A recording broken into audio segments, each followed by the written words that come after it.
in today's video I will share with you how to prepare your page for your notes. You might have a question, why would anyone need to prepare page for notes? Why can't you just write?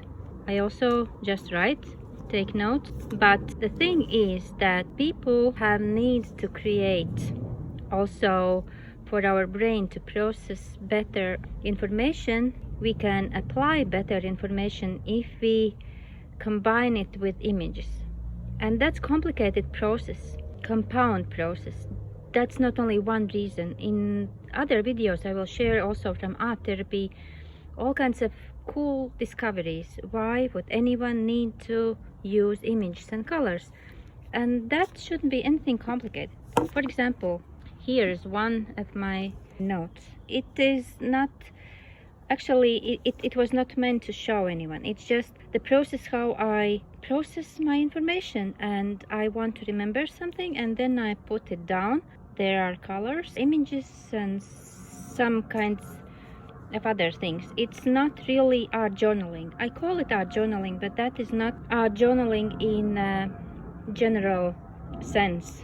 So, and I found a couple of days ago this awesome book. I didn't know this book existed. I will share about this more in some of the following videos. Just subscribe so that you don't miss them. And my conclusion is that yes, science is behind what I do and what I teach.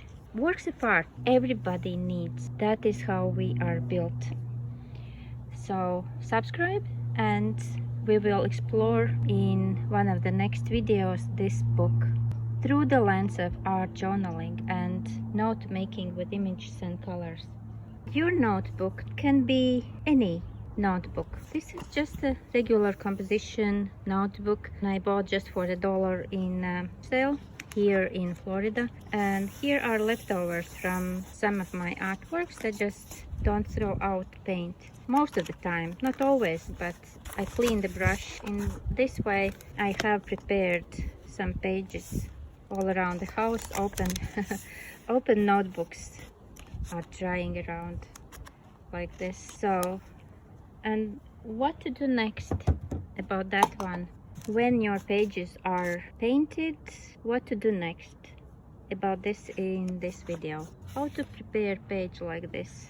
Of course we can take notes like this, but sometimes, like here, I painted this with leftover paint, and then I had watercolor hearts, and now they are on a page. Just a regular note, but for me it's pleasure to check my notes. The same here, and then some stamps, or this way, just something to enjoy. And this is what life is about, isn't it?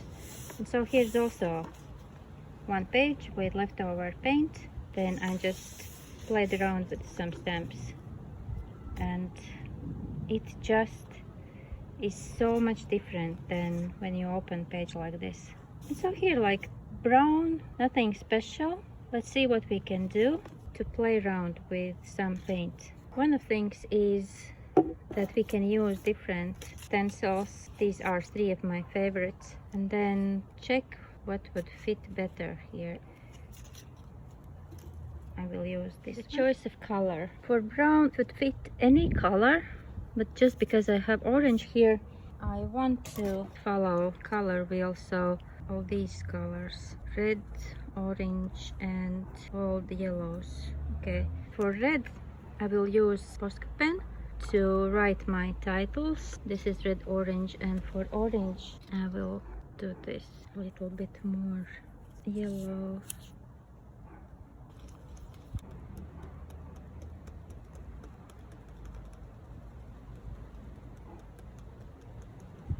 Also either here or there. I would like here.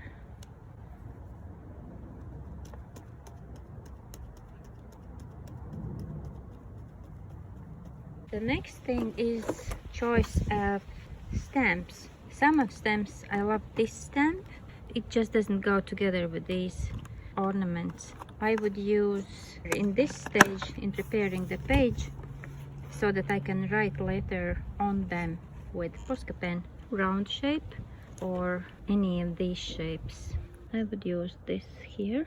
All of these supplies, even ink, brand new ink actually I got in a thrift store. The same also about these stamps. And that's experimenting. Sometimes if I don't like something, then I paint over or just leave as it is and just learn from that. You are allowed to play whichever way you want. No rules on your page, that's your page. In the next video you will see how I will write in this notebook, because this is for this YouTube channel where you are at, and I will take notes from this awesome book which I will begin reading. I haven't read it before. I will read it together with you. I will share some my revelations, what comes through that. Thank you for watching today, and see you tomorrow.